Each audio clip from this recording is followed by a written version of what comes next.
जय हिंद जय भारत दोस्तों, मैं नेहरू डा और आपको ई दृष्टि पॉइंट के चैनल पे बहुत बहुत स्वागत करता हूं, अभिनंदन करता हूं। दोस्तों यहाँ पर देख रहे हैं अपन जो घटना चक्र है सामान्य विज्ञान की, वो देख रहे हैं। तो इसके अपन ने कितने 6 पॉइंट कितने कंप्लीट कर लिए, ठीक है दोस्तों, कितने 6 पार्ट कंप्लीट हो गए हैं। ये 7वां पार्ट है, ठीक है। और आज का जो टॉपिक है क्या है, तरंग गति। क्या है दोस्तों, तरंग गति। इसको तरंग को क्या बोलते हैं इंग्लिश में दोस्तों, वेव। क्या बोलते हैं, वेव। तो वेव के बारे में अपन देखेंगे, जो इंपॉर्टेंट पॉइंट है पहले वो डिस्कस करेंगे, उसके बाद इसके ऑब्जेक्टिव भी लगाएंगे, ठीक है दोस्तों। और अब अगर आप इस चैनल पे नए हो तो दोस्तों आप जो प्लेलिस्ट में जाके इसके पार्ट 1 से लेके 6 तक देख सकते हो, ठीक है दोस्तों। और हो सके तो सब्सक्राइब कर ले, ठीक है दोस्तों, ताकि आगे के जो लेक्चर है आपके पास आ जाएंगे, ठीक है। तो देखेंगे, क्या देखेंगे आज, तरंग गति, ठीक है दोस्तों। क्या देखेंगे, तरंग गति। तो तरंग गति में देखेंगे दोस्तों, तरंग गति में देखेंगे क्या होता है। तरंग किसी माध्यम में उत्पन्न विक्षोभ जो उद्गम बिंदु से माध्यम के कणों के वास्तविक स्थानांतरण के बिना सभी दिशाओं में क्या होती है, संचारित होती है, ठीक है दोस्तों। क्या होती है, तरंग किसी माध्यम में उत्पन्न विक्षोभ है जो उद्गम बिंदु से माध्यम के कणों के वास्तविक स्थानांतरण के लिए सभी दिशाओं में संचारित होती है, ठीक है। तरंग को मुख्यतः कितने भागों में बांटा है, 2, ठीक है। एक होती है यांत्रिक तरंगे, दूसरी होती है विद्युत चुंबकीय तरंगे, ठीक है दोस्तों। एक होती है यांत्रिक तरंगे और दूसरी क्या होती है, विद्युत चुंबकीय तरंगे। अच्छा दोस्तों, अपन ने कल जैसे कि देखा था, अपन ने क्या पढ़ा था कल साउंड। क्या देखा था दोस्तों, साउंड मतलब क्या, ध्वनि वाला चैप्टर पढ़ा था। उसमें अपन ने पढ़ा था कि ध्वनि तरंगे कौन सी है, यांत्रिक तरंगे है या विद्युत चुंबकीय तरंगे। तो दोस्तों आपको जैसे कि याद होगा क्या है, यांत्रिक तरंगे। क्या है, ध्वनि तरंगे क्या है, यांत्रिक तरंगे, जैसे कि अपन ने कल देखा था। तो जो तरंगों को 2 पार्ट में बांटा है, पहला हो जाएगा कौन सा, यांत्रिक तरंगे, दूसरा हो जाएगा विद्युत चुंबकीय तरंगे। तो पहले देखेंगे अपन, क्या देखेंगे, यांत्रिक तरंगे। पहले क्या देखेंगे, यांत्रिक तरंगे। तो यांत्रिक तरंग किसी माध्यम, किसी भौतिक माध्यम में उत्पन्न वह विक्षोभ है जो बिना अपना स्वरूप बदले माध्यम में एक निश्चित चाल से क्या होती है, आगे बढ़ती है। क्या होती है ये, अपना स्वरूप बदले माध्यम में क्या होती है, एक निश्चित चाल में आगे बढ़ती है। तो क्या कहलाती है, यांत्रिक तरंगे, ठीक है। मतलब क्या है, यांत्रिक तरंगे किसी भौतिक माध्यम में ही संचारित होती है। जैसे कि अपन ने देखा था ध्वनि तरंग का, ठीक है दोस्तों। क्या हुआ था, ध्वनि तरंग क्या बिना माध्यम के गति कर पाएगी, नहीं करती। जैसे अपन ने देखा था दोस्तों कि जो चांद है, चांद के ऊपर अगर 2 व्यक्ति पास पास में है और बातें करेंगे तो नहीं सुनाई देंगी, क्योंकि दोस्तों वहाँ पर क्या है, माध्यम नहीं है, ठीक है दोस्तों। और क्या था, एक निर्वात में भी क्या होगा, सुनाई देगा, नहीं सुनाई देगा, क्योंकि दोस्तों जो ध्वनि तरंग है, ध्वनि जो है, ठीक है दोस्तों, उसको किसकी ज़रूरत होती है, किसी माध्यम की ज़रूरत होती है, ठीक है। तो याद रहेगा दोस्तों, क्या याद रखना है कि जो यांत्रिक तरंगे हैं, ठीक है दोस्तों, इसके लिए क्या होना चाहिए, कोई ना कोई माध्यम जरूरी है, ठीक है। तो यांत्रिक तरंगों के द्वारा केवल ऊर्जा और संवेग का संरक्षण होता है, द्रव्य का नहीं, ठीक है। किसका होता है, ऊर्जा और संवेग का संचरण होता है, ठीक है। जल की तरंगे, ये मतलब यांत्रिक तरंगे के अगर आपसे उदाहरण पूछे जाए डायरेक्ट, तो दोस्तों एग्जाम में आपसे ये पूछा जाता, चाहे एसएससी हो, रेलवे हो, एमपीपीएससी हो, कांस्टेबल, एमपीएसआई, कहीं पे भी आपसे ये पूछा, डायरेक्ट पूछा जा सकता है कि निम्नलिखित में से कौन सी यांत्रिक तरंगे हैं और कौन सी विद्युत चुंबकीय तरंगे हैं। दोस्तों आगे मैं बताऊंगा, एमपीपीएससी में यहीं से एक क्वेश्चन पूछा गया आपसे, ठीक है। तो यहाँ पे देखेंगे यांत्रिक तरंगों के उदाहरण क्या हो जाएगा, जल तरंगे हो जाएगी, ध्वनि की तरंगे हो गई, स्प्रिंग की तरंगे हो गई, इत्यादि यांत्रिक तरंगों के उदाहरण हैं। क्या क्या हो गया, जल तरंग, ठीक है दोस्तों, क्या होगा, जल तरंग हो गया, ध्वनि तरंग हो गया, स्प्रिंग की तरंग हो गया, ठीक है दोस्तों। अच्छा दोस्तों, एक क्वेश्चन पूछता हूँ, अगर आप एमपीपीएससी के स्टूडेंट्स हैं तो बताइए दोस्तों, एक जल तरंग एक वादक होता है। क्या होता है, जल तरंग एक वादक होता है। अब किसी एक वादक मतलब एक जो जल तरंग बजाने वाले किसी व्यक्ति का भारत से कौन बजाता है, उस व्यक्ति का महिला या पुरुष का नाम बताइए आप, जो क्या बजाता है, जल तरंग। क्या बजाता है दोस्तों, जल तरंग, ठीक है दोस्तों। तो जल तरंग वादक एक व्यक्ति का नाम बताइए आप कमेंट में अगर आप एमपीपीएससी के स्टूडेंट्स से हैं तो, ठीक है दोस्तों।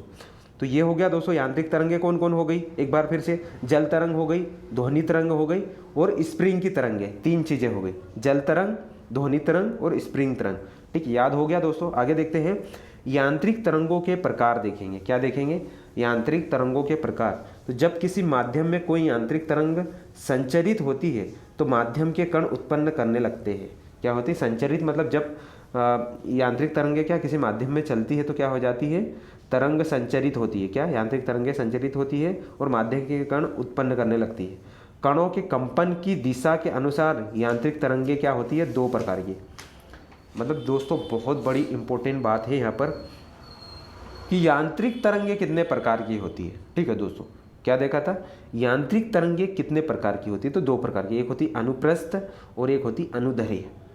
एक होती अनुप्रस्थ, एक होती कौन सी? अनुप्रस्थ, और एक दूसरी कौन सी होती है? दूसरी कौन सी होती है दोस्तों? अनुदैर्घ्य।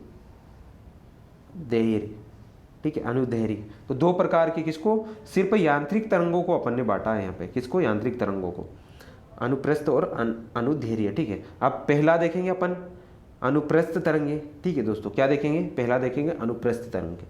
तो किसी माध्यम में यांत्रिक तरंगों के संचरित होने पर माध्यम के कण तरंग के चलने की दिशा में क्या हो जाते हैं? क्या होते हैं? लंबवत कंपन करते हैं। कैसे क्या करते हैं? किसी माध्यम में यांत्रिक तरंगों के संचरित होने पर माध्यम के कण क्या हो जाते हैं? तरंग के चलने की दिशा में लंबवत कंपन करने लगते हैं। ये ऐसी तरंगों को अनुप्रस्थ तरंगे बोलते हैं। क्या हो जाते हैं? ऐसी तरंगों को क्या बोलते हैं? अनुप्रस्थ तरंगे। ठीक है, तो आगे देखेंगे दोस्तों अनुप्रस्थ तरंगे। अब इनका क्या उदाहरण देखेंगे? किसके? अनुप्रस्थ के। किसके देखेंगे? अनुप्रस्थ तरंगों के। ठीक है, किसके? अनुप्रस्थ तरंगों के। तो अनुप्रस्थ दोस्तों अपन क्या पढ़ रहे हैं? अपन तरंगे पढ़ रहे हैं। ठीक है दोस्तों, यहाँ तरंगे भी दो प्रकार की देखी थी, यांत्रिक तरंगे और चुंबकीय तरंगे। उसमें अपन यांत्रिक तरंगे देख रहे हैं। यांत्रिक तरंग में को भी अपन ने दो पार्ट में डिवाइड करा। ठीक है, यांत्रिक तरंग को भी कितने में? यांत्रिक तरंगों को कितने में बांटा? दो पार्ट में। एक को कौन सी हो जाएगी? अनुप्रस्थ हो जाएगी, दूसरी हो जाएगी अनुदैर्घ्य। कौन सी हो जाएगी? अनुदैर्घ्य। तो अपन यहाँ पर कौन सी पढ़ रहे हैं दोस्तों? कौन सी पढ़ रहे हैं अपन यहाँ पे? कौन सी पढ़ रहे हैं अपन? अनुप्रस्थ तरंगे। ठीक है, क्या पढ़ रहे हैं? अनुप्रस्थ तरंगे। तो अब अनुप्रस्थ तरंगे देखेंगे। देखो, तो तनी हुई डोरी या रस्सी में कंपन, ये क्या है? उदाहरण किसका? अनुप्रस्थ का। कि तनी हुई डोरी। ठीक है दोस्तों, जैसे आपने कभी देखा होगा दोस्तों, एक तार है या डोरी है, एक खींची हुई है। अगर बचपन में अपने एक भौरा घुमाया हो तो ठीक है दोस्तों, इसमें ये करके अपन यहाँ से पकड़ के इसको खींचते थे अपन। ठीक है दोस्तों, छोटी बड़ी ये धागा होता था। ठीक है दोस्तों, तो ये क्या हो जाएगा? किसका उदाहरण हो जाएगा? अनुप्रस्थ तरंग का। किसका हो जाएगा? अनुप्रस्थ का, तनी हुई डोरी। ठीक है दोस्तों, एक खिलौना बचपन में अपन यूज़ करते थे। तो किसी डोरी या रस्सी के एक सिरे को हुक से बांधकर क्या उसके दूसरे मुक्त सिरे को ऊपर नीचे हिलाते हैं। ठीक है दोस्तों, तो आप सिर्फ इतना ध्यान रखिए कि जो तनी हुई डोरी या रस्सी के कंपन, ये किसका उदाहरण है? अनुप्रस्थ तरंग का। बस इतना याद रखिए। ठीक है, पानी की सतह पर उत्पन्न तरंगे भी क्या है? अनुप्रस्थ तरंग। अपन ने देखा था दोस्तों, एक जल हो गया। क्या क्या देखा था अपन ने दोस्तों? यहाँ पे देखा था ना अपन ने, यांत्रिक तरंगे दो प्रकार की देखी थी अपन ने। कौन कौन सी? अनुप्रस्थ और अनुदैर्घ्य देखा था। अब अनुप्रस्थ देख रहे हैं। ठीक है दोस्तों, अनुप्रस्थ देख रहे हैं। तो अनुप्रस्थ में एक तो देखा अपन ने, क्या देखा? जो रस्सी की डोरी खींची हुई है, ये भी अनुप्रस्थ का उदाहरण होगा। दूसरा हो गया दोस्तों, जो जल की सतह पर उत्पन्न तरंगे भी क्या हो जाएगी? अनुप्रस्थ तरंगे। तो सीधी सीधी बात है, जल तरंगे अब से पूछा जाए अनुप्रस्थ तरंगे है या अनुदैर्घ्य तरंगे, तो क्या हो जाएगा? अनुप्रस्थ तरंगे। क्या हो जाएगा? अनुप्रस्थ। क्या हो जाएगा? अनुप्रस्थ तरंगे। जल तरंगे क्या है? अनुप्रस्थ तरंगों के उदाहरण है। ठीक है, तो हो गया याद दोस्तों। आगे देखते हैं, अनुप्रस्थ तरंगे केवल किसमें होती है? ठोसों में उत्पन्न की जा सकती है, जिनमें क्या होता है? दृढ़ता होती है। तो अनुप्रस्थ तरंगे की ये बात आपको ध्यान रखनी है कि क्या होती है? सिर्फ केवल ठोसों में उत्पन्न होती है। किस में होती है? ठोसों में। ठीक है दोस्तों, किस में होती है? ठोसों में। ठोसों में उत्पन्न होती है। आगे देखेंगे दोस्तों, गैसों में अनुप्रस्थ तरंगे नहीं होती है। मतलब गैसों में अनुप्रस्थ तरंगे उत्पन्न नहीं होती। द्रव में अनुप्रस्थ तरंगों उनके भीतर नहीं बन सकती, केवल उसके तल पर ही बन सकती है। द्रवों में क्या हो जाएगी? जैसे ये पानी है तो पानी की सिर्फ ऊपर वाली सतह है, इसके ऊपर उत्पन्न हो जाएगी कौन? अनुप्रस्थ तरंग। ठीक है दोस्तों, तो ये हो गया अनुप्रस्थ तरंगें विद्युत चुंबकीय भी हो सकती। क्या हो सकती है? विद्युत चुंबकीय भी हो सकती, जैसे प्रकाश तरंगें। दोस्तों एमपीपीएससी में यही पूछा था आपसे। किसमें पूछा था? एमपीपीएससी में, कि जो प्रकाश की किरणें हैं, ठीक है, उसमें क्या होता, कौन सी विद्युत चुंबकीय होती है या क्या होती है, यही पूछा था आपसे। ठीक है दोस्तों, तो ये क्या अनुप्रस्थ तरंगे होती है, विद्युत चुंबकीय तरंगे। ठीक है दोस्तों, जो प्रकाश तरंगे क्या होती है? विद्युत चुंबकीय होती है। क्या होती है? विद्युत चुंबकीय होती है। ये ही आपसे एमपीपीएससी में पूछा गया क्वेश्चन है। ठीक है दोस्तों, तो अब ध्यान रखेंगे, अनुप्रस्थ तरंगे हैं, इनको क्या बोलते हैं? विद्युत चुंबकीय तरंगे भी हो सकती है। और जो प्रकाश की तरंगे हैं, ये अनुप्रस्थ तरंगे हैं और विद्युत चुंबकीय भी हो सकती है। ठीक है, उसके बाद देखेंगे दोस्तों, आगे देखेंगे कि अनुप्रस्थ तरंगों के में माध्य स्थिति से ऊपर की ओर अधिकतम विस्थापन की सुरंग को क्या होता है दोस्तों? कि अनुप्रस्थ तरंग में माध्य स्थिति से ऊपर की ओर अधिकतम विस्थापन को सुरंग कहते हैं। ठीक है दोस्तों, क्या होता है सुरंग? और नीचे की ओर मतलब जो ये हो रहा, ठीक है दोस्तों, इसको क्या बोलेंगे अपन? क्या बोलेंगे? सुरंग। क्या बोलेंगे? सुरंग। क्या बोलेंगे? सुरंग। और इंग्लिश में क्या बोलेंगे? क्रेस्ट। क्या बोलेंगे? क्रेस्ट। ठीक है, ये क्या हो गया? ऊपर उठा हुआ, सीधी अपनी भाषा, देसी भाषा में क्या सीखे, क्या बोले थे? ये सुरंग हो गया ऊपर, और इंग्लिश में क्या बोलेंगे? क्रस्ट। क्या बोलेंगे? क्रस्ट। ऐसा कैसा? अगर नीचे होगा तो क्या हो जाएगा दोस्तों? नीचे अगर ऐसा होगा तो गर्त बोलेंगे इसको। क्या बोलेंगे? ट्रो बोलेंगे। क्या बोलेंगे? ट्रो। तो ये गर्त हो गया अपना, ये हो गया सुरंग और गर्त समझ में आ गया।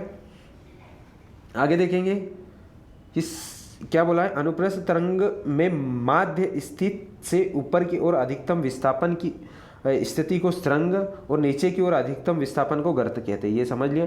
किसी तरंग के लिए दो लगातार सुरंगों या गर्तों के बीच दूरी नियत होती है, जिसे अनुप्रस्थ तरंगे। मतलब क्या होना चाहिए? दो लगातार, क्या बोला है यहाँ पे? किसी तरंग के दो लगातार सुरंगों मतलब यहाँ से लेके यहाँ तक। ठीक है दोस्तों, क्या हो जाएगा? यहाँ से लेकर यहाँ तक, मतलब ये एक तो क्या हो गया? ये तरंग और ये सुरंग, दो सुरंग मिला लेंगे तो क्या बोला है? किसी तरंग के लिए दो लगातार सुरंगों या गर्तों के बीच की नियत दूरी होती है, जिसे अनुप्रस्थ तरंगे। अनुप्रस्थ तरंग किसको बोलेंगे? यहाँ से लेकर यहाँ तक होगा प्यारे दोस्तों। कहाँ तक? यहाँ से लेकर यहाँ तक अनुप्रस्थ तरंगे। या गर्त को लेंगे तो यहाँ से लेके यहाँ तक, सॉरी, यहाँ से लेके यहाँ तक, दो काउंट करेंगे तो दो लगातार या तो गर्त होना चाहिए या सुरंग होना चाहिए। तो इसको क्या बोलेंगे? अनुप्रस्थ। क्या बोलेंगे? अनुप्रस्थ। क्या बोलेंगे? अनुप्रस्थ तरंग। क्या बोलेंगे? अनुप्रस्थ। ठीक है, अनुप्रस्थ तरंग कहते हैं। इसे ग्रीक अक्षर के किसके द्वारा दर्शाते हैं? लेम्डा। इसको क्या बोलते हैं? लेम्डा। ठीक है दोस्तों, क्या बोलते हैं? लेम्डा। तो अनुप्रस्थ तरंगों को लेम्डा से दर्शाते हैं। ठीक है दोस्तों, आगे देखेंगे अनुदैर्घ्य तरंगे। ठीक है दोस्तों, अभी कौन सी होगी? अनुदैर्घ्य तरंगे। अनुप्रस्थ तरंग के उदाहरण क्या क्या देखे थे अपन ने दोस्तों? अनुप्रस्थ तरंग के, अनुप्रस्थ के देखा था, एक तो डोरी का देखा था। क्या देखा था? डोरी को अगर खींच लेंगे अपन, एक रस्सी बांधी हुई है उसको खींचेंगे तो कौन सी तरंग होगी? अनुप्रस्थ। या जल हो गई। ठीक है दोस्तों, क्या हो गई? जल हो गई। जल की जो ऊपरी सतह वाली, वो भी अनुप्रस्थ तरंग के उदाहरण हो जाएंगे। फिर अपन ने देखा था जो प्रकाश की जो तरंगे होती है, वो प्रकाश या विद्युत चुंबकीय भी हो सकती है। अनुप्रस्थ तरंगे क्या?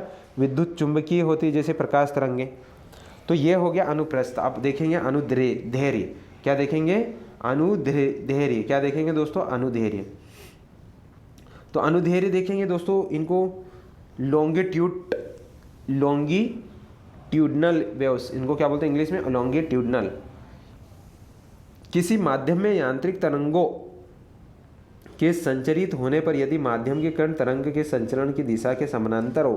कैसे हो? समानांतर हो। ऐसे वहाँ पे कैसा चल रहा था? यूँ चल रही थी, ऊपर नीचे। ये कैसे चल रही है दोस्तों? ये समानांतर चल रही, मतलब ऐसी चल रही। ठीक है, समानांतर चल रही। कैसे चल रही? समानांतर। तो यदि माध्यम के कण तरंग के संचरण की दिशा में समानांतर करते हैं तो उसे क्या बोलते हैं? अनुदैर्घ्य। क्या बोलते हैं उनको? अनुदैर्घ्य तरंग कहते हैं। किसी स्प्रिंग को खींचकर छोड़ देने पर उसमें उत्पन्न तरंग क्या हो जाएगी? अनुदैर्घ्य तरंग। क्या हो जाएगी? किसी स्प्रिंग को आपने खींचा, ये गोल गोल है, खींचा तो ये वापस इसमें ऐसी ऐसी होगा ना, इसमें एक तरंग उत्पन्न होगी, तो इनको क्या बोलेंगे? अनुदैर्घ्य तरंग। क्या बोलेंगे? अनुदैर्घ्य तरंग। ठीक है दोस्तों, तो अनुदैर्घ्य तरंग समझ में आया? अनुदैर्घ्य तरंग हो गया। अब आगे देखते हैं दोस्तों, जिन स्थानों पर स्प्रिंग के चक्कर पास पास है, चक्कर मतलब ये चक्कर हो गया, ठीक है, चक्कर पास पास वे स्थान संपीड़न मतलब कंप्रेशन की दिशा में कहे जाते हैं। जिन स्थानों पर चक्कर दूर दूर है वे स्थान विरल, मतलब क्या हो जाएगा? जो पास पास में रहेगा वहाँ क्या रहेगा? वहाँ सघन रहेगा, और यहाँ पे क्या रहेगा? जो दूर दूर रहेगा वहाँ पे क्या? विरलन दशा कहा जाता है। ठीक है, एक संपीड़न से दूसरे संपीड़न की दूरी अथवा एक विरलन से दूसरे समवर्ती विरलन को अनुदैर्घ्य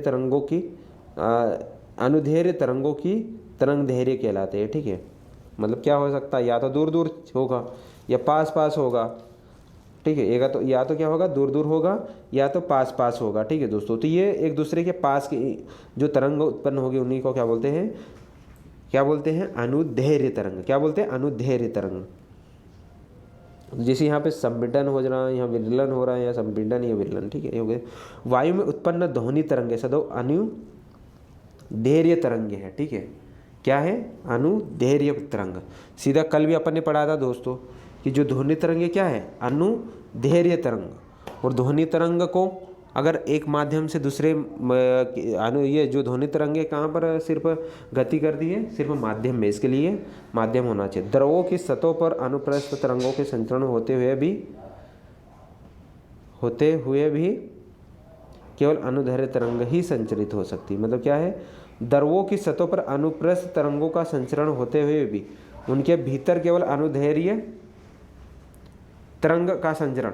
मतलब दोस्तों देखो, ये बहुत घुमाने वाला क्वेश्चन यहाँ बन सकता है कि अगर जल है तो जल की सतह पर तो कौन सी रहेगी? अनुप्रस्थ। कौन सी रहेगी दोस्तों? जल की जो सतह के ऊपर तो कौन सी होगी? अनुप्रस्थ तरंग होगी। कौन सी होगी? अनुप्रस्थ तरंग। लेकिन अगर बात करें कि जैसे ये जल है, जल के अंदर कौन सी तरंग होगी? तो वो हो जाएगी अनुदैर्घ्य तरंग। कौन सी होगी? अनुदैर्घ्य तरंग। अनुदैर्घ्य तरंग जैसे कि कौन सी हो गई? ध्वनि तरंग। ठीक है, तो अंदर कौन सी हो जाएगी? अनुदैर्घ्य। क्या रहेगा? अनुदैर्घ्य। और बाहर कौन सी हो जाएगी? जो सतह पर कौन हो जाएगी? अनुप्रस्थ। ठीक है, तो ये हो गया दोस्तों तरंग। अब आगे देखते हैं। और आवर्तकाल क्या होता है? ठीक है दोस्तों, आवर्तकाल किसी माध्यम में तरंग संचरण की स्थिति में माध्यम का कोई कण अपना एक कंपन पूरा करने में जितना समय लेता है। ठीक है दोस्तों, कंपन मतलब यूं कंपन, ये कंपन। ठीक है दोस्तों, क्या किसी माध्यम में तरंग संचरण होने पर माध्यम का कोई कण 1 सेकंड में जितना कंपन करता है, कितने? 1 सेकंड में जितना कंपन करता है उस संख्या को तरंग की आवृत्ति बोलते हैं। क्या बोलते हैं? आवृत्ति मतलब फ्रीक्वेंसी। फ्रीक्वेंसी भी अपन ने देखा था, तो इसे क्या से दर्शाते हैं? एन से। ठीक है, किससे दर्शाते हैं? एन से। ठीक है दोस्तों, तो ये क्या होता है? आवृत्ति, चाल और तरंग दैर्घ्य में संबंध बताएगा। किसमें? आवृत्ति, चाल और तरंग दैर्घ्य। तो यदि कंपन करती हुई किसी वस्तु का आवर्तकाल t हो, आवृत्ति n हो और तरंग दैर्घ्य लैम्डा हो, तो इसके लिए क्या हो जाएगा? v बराबर n लैम्डा। क्या हो जाएगा? v बराबर n लैम्डा। ये कल अगर आपने ऑब्जेक्टिव देखे हो तो उसमें दिया था दोस्तों, v बराबर n लैम्डा। किस में होता है? आवर्तकाल, आवृत्ति और तरंग दैर्घ्य। आवर्तकाल, आवृत्ति और तरंग दैर्घ्य के भी क्या संबंध बता रहा है। ठीक है, अब देखेंगे दोस्तों, क्या देखेंगे अपन? विद्युत चुंबकीय तरंगे। क्या देखेंगे? विद्युत चुंबकीय तरंगे। तो यांत्रिक तरंगों अपन ने देखा था, विद्युत चुंबकीय तरंगे क्या होती है? यांत्रिक तरंगे। तो यांत्रिक तरंगों के अतिरिक्त ऐसी तरंगे भी होती है जिनका संचरण के लिए माध्यम की आवश्यकता नहीं होती। यांत्रिक तरंगों के अतिरिक्त भी ऐसी तरंगे होती है जिनके संचरण के लिए माध्यम की आवश्यकता नहीं होती। ऐसी तरंगों को विद्युत चुंबकीय तरंगे कहते हैं। दोस्तों देखो, विद्युत चुंबकीय तरंगे क्या होती है? मतलब यांत्रिक तरंगों के अतिरिक्त कुछ ऐसी तरंगें भी होती है जिनको संचरण के लिए माध्यम की आवश्यकता नहीं होती। तो इसमें देखेंगे कौन कौन से उदाहरण। सिर्फ आपसे उदाहरण, सबसे पहले तो ये ध्यान रखें कि विद्युत चुंबकीय तरंगों के उदाहरण प्रकाश हो जाएगा, ये पीएससी का क्वेश्चन है। एक्स किरणें हो जाएगी, रेडियो तरंगें हो जाएगी। ये सब किसकी है? विद्युत चुंबकीय तरंगों के उदाहरण। क्या क्या हो जाएगा? प्रकाश, एक्स किरणें, रेडियो तरंगे। सभी विद्युत चुम्बकीय तरंगे एक ही चाल में चलती है। इधर चलती सभी विद्युत चुम्बकीय तरंगे एक ही चाल में चलती। इनकी चाल प्रकाश की चाल के बराबर होती है। इनकी चाल मतलब जो विद्युत चुम्बकीय तरंगे की चाल और प्रकाश की चाल क्या होती है, बराबर होती है। ठीक है दोस्तों, आगे देखते हैं कि विद्युत चुम्बकीय तरंगों का अनुदैर्ध्य परिसर बहुत विस्तृत होता है। इनके परिसर कितना होता है, 10⁻⁻14 मीटर से लेकर 10⁻4 मीटर तक होता है विद्युत चुम्बकीय तरंगों के विवरण। ठीक है, तो ये देखेंगे अपन विद्युत चुम्बकीय तरंगे। ठीक है, कौन कौन सी हो गई, गामा किरणें। सबसे पहले क्या देखेंगे, गामा किरणें। ये अत्यंत लघु तरंग दैर्ध्य की विद्युत चुम्बकीय तरंगे होती है। इनका तरंग दैर्ध्य कितना होता है, 10⁻14 मीटर से 10⁻10 होता है। ठीक है, तरंग दैर्ध्य बहुत कम होने, तरंग दैर्ध्य क्या बहुत कम होने के कारण इन किरणों में अत्यधिक ऊर्जा होती है, जिससे लोहे की चादर को पार कर जाती है। मतलब क्या होती है, ये इनकी क्या होती है, ये तरंग दैर्ध्य बहुत कम होती है। क्या होती है, तरंग दैर्ध्य परिसर 10⁻14 मीटर से 10⁻10 मीटर तक होती है। इन तरंग दैर्ध्य परिसर 10⁻14 मीटर से 10⁻10 मीटर तक होती है। ठीक है, तरंग दैर्ध्य बहुत कम होने से क्या ये क्या करती है, लोहे की चादरों को भी पार कर जाती। कौन, गामा किरणें। गामा किरणें क्या करती है, लोहे की अगर चादर बनी है तो उसको भी पार कर जाती। और ये क्या देख रहे हैं, विद्युत चुम्बकीय तरंगे। क्या देख रहे हैं, विद्युत चुम्बकीय तरंगे। सेकंड है एक्स किरणें। क्या है, एक्स किरणें। तो एक्स किरणों की खोज किसने करी, तो विल्हेम रोएंटजन। किसने, विलियम रोएंटजन ने करी। इसकी तरंग दैर्ध्य क्या रहेगी, 10⁻10 से 10⁻8 तक।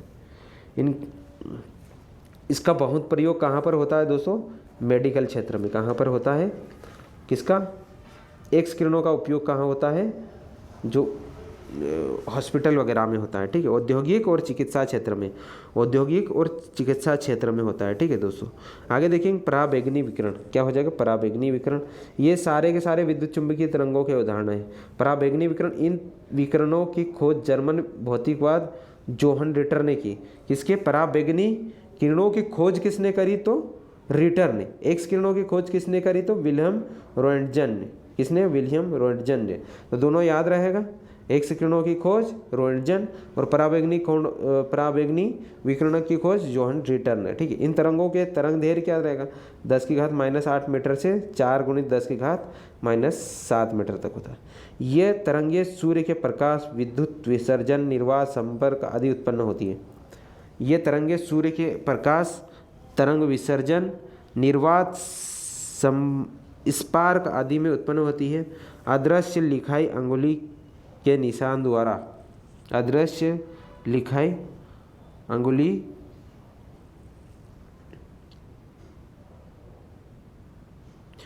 के निशान का पता लगाने एवं खाद्य पदार्थों की संरक्षण के लिए। किसमें, पराबैंगनी का।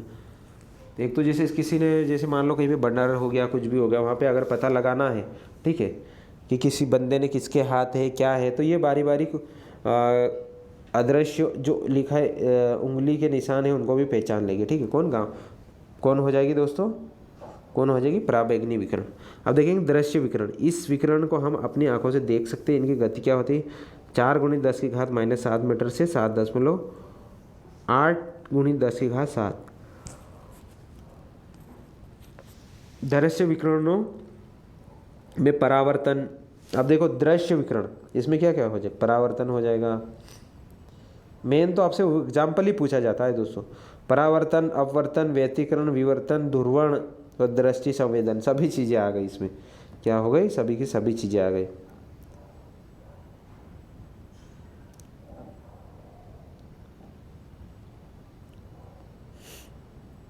आगे देखेंगे दोस्तों यहाँ पर अवरक्त किरणें। क्या है, अवरक्त किरणें। क्या है, अवरक्त किरणें।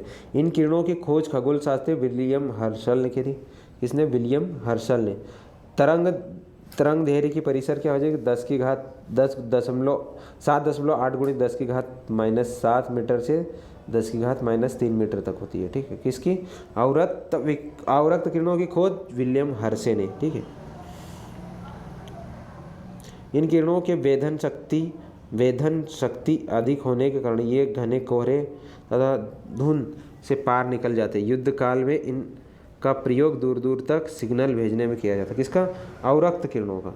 अवरक्त विकिरणों का मतलब कहीं पे क्या हो रहा है, युद्ध हो रहा है, तो इन किरणों का उपयोग वहाँ पर होता है। ठीक है, अवरक्त विकिरणें हो गई। अब देखेंगे सूक्ष्म किरणें। क्या सूक्ष्म किरणें, इन तरंगों का परिसर 1 × 10⁻³ मीटर से 10⁻1 मीटर तक होता है। कितना होता है? 1 × 10⁻³ से 10⁻1 मीटर तक होता है। इसका उपयोग कहाँ होता है? सूक्ष्म तरंगों का, जैसे कि क्या होगा अपना रडार हो गया, उपग्रह हो गया, लंबी दूरी के बेतार संचार, माइक्रोवेव आदि में उत्पन्न होती। कौन? सूक्ष्म तरंगे। तो आगे देखेंगे रेडियो तरंगे अनुदैर्घ्य परिसर × 10⁻10 मीटर प्रति सेकंड। और तो रेडियो एवं टीवी प्रसारण में प्रयोग होता है किसमें? सूक्ष्म तरंग का। ठीक है, अच्छा ये बताओ फिर अवरक्त विकिरणों का कहाँ पर यूज होता है? तो युद्ध काल में होता है, दूर दूर तक सिग्नल भेजने के लिए। सूक्ष्म तरंगों का उपयोग रडार, उपग्रह, लंबी दूरी के बेतार संचारण में। ठीक है, दोनों को दोनों याद रखना है दोस्तों। आप देखेंगे क्या देखेंगे? इंपॉर्टेंट जो क्वेश्चन आंसर है वो देखेंगे। क्या देखेंगे? इंपॉर्टेंट क्वेश्चन आंसर देखेंगे। सबसे पहला पूछा है दोस्तों कि निम्नलिखित में से कौन सी यांत्रिक तरंग है? तो रेडियो तरंग, एक्स तरंग, प्रकाश तरंग और ध्वनि तरंग। तो कौन हो जाएगा? ध्वनि तरंग। क्या हो जाएगा?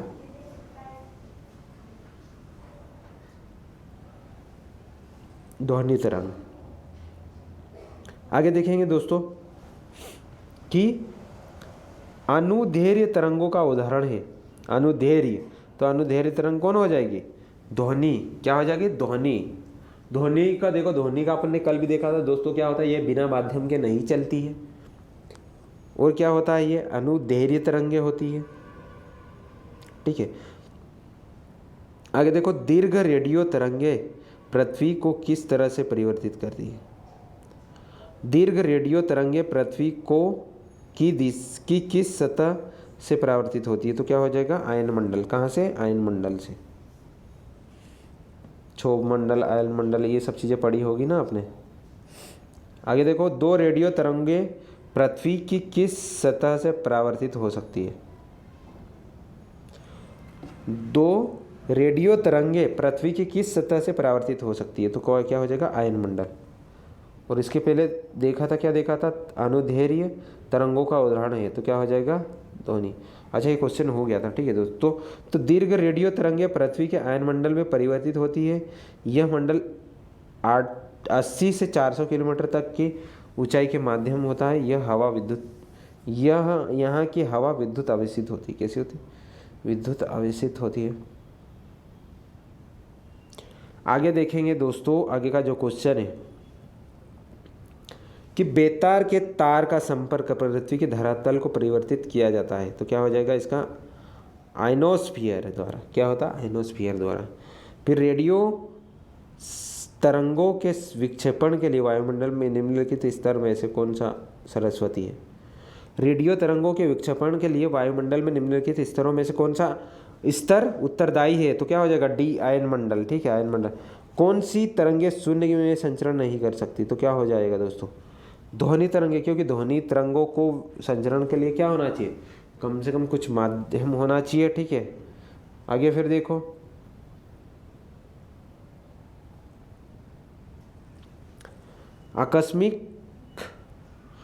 आकस्मिक किरणों के संबंध में निम्नलिखित में से कौन सा कथन सही नहीं है? तो ए हो जाएगा, वे चुंबकीय तरंगे उत्पन्न होती। आकस्मिक किरणों के संबंध में निम्न कथनों में से कौन सा सही नहीं है? तो कौन सा हो जाएगा? वे चुंबकीय तरंगे होती है। क्या होती है? चुंबकीय तरंगे होती है। आगे देखेंगे दोस्तों कि परा उच्च आवृत्ति की तरंगे साधारणतः संचारित की जाती है। कहाँ की जाती है? अंतरिक्ष तरंगों में। कहाँ? अंतरिक्ष। परा उच्च आवृत्ति UHF की तरंगे साधारणतः कहाँ संचारित होती है? अंतरिक्ष में। ठीक है, बस इतना याद रखना है। और दो उत्तरोत्तर सुरंग अथवा दो उत्तरोत्तर गर्त के बीच की दूरी क्या कहलाती है? बताओ क्या कहलाती है? तरंग देरी। क्या कहलाती है? तरंग देरी। मतलब क्या होना चाहिए? तरंग देरी का या तो दो गर्त होना चाहिए, ये गर्त हो गया, या तो दो सुरंग होना चाहिए। दो गर्त या दो सुरंग के बीच की जो दूरी होती है उसको क्या बोलते हैं अपन? उत्तरोत्तर। उसको क्या बोलते हैं दोस्तों? उसको क्या बोलते हैं? तरंग देरी। फिर हो गया विद्युत चुम्बकीय तरंगों का वेग होता है, कितना होता है विद्युत चुम्बकीय तरंगों का वेग, कितना आ जाएगा 3 × 10⁸ मीटर प्रति सेकंड। क्या होता है विद्युत चुम्बकीय तरंगों का वेग कितना होगा 3 × 10⁸ मीटर प्रति सेकंड, 3 × 10⁸ मीटर प्रति सेकंड। ये हो गया। आगे देखें, क्रिस्टल की संरचना जानने के लिए निम्नलिखित में से किसका प्रयोग में लाया जाना आवश्यक है। क्रिस्टल की संरचना जानने के लिए निम्नलिखित में से किसका प्रयोग होना चाहिए, तो क्या हो जाएगा, यह हो जाएगा बी एक्स किरणें। किसका हो जाएगा बी का, ठीक है। क्या होना चाहिए एक्स किरणें होना चाहिए। तो दोस्तों ये हुआ अपना एक टॉपिक, मिलते हैं नेक्स्ट लेक्चर में। और अगर आपने इस चैनल सब्सक्राइब नहीं किया है तो दोस्तों ज़रूर सब्सक्राइब कीजिए, क्योंकि अगर आप सब्सक्राइब कर लोगे तो आने वाला वीडियो आपके पास ऑटोमेटिक आ जाएगा, ठीक है दोस्तों। और भी जो भी चीज़ें कुछ अपडेट होता है तो आपको मिल जाएगा, ठीक है दोस्तों। मिलते हैं नेक्स्ट लेक्चर में। जय हिंद।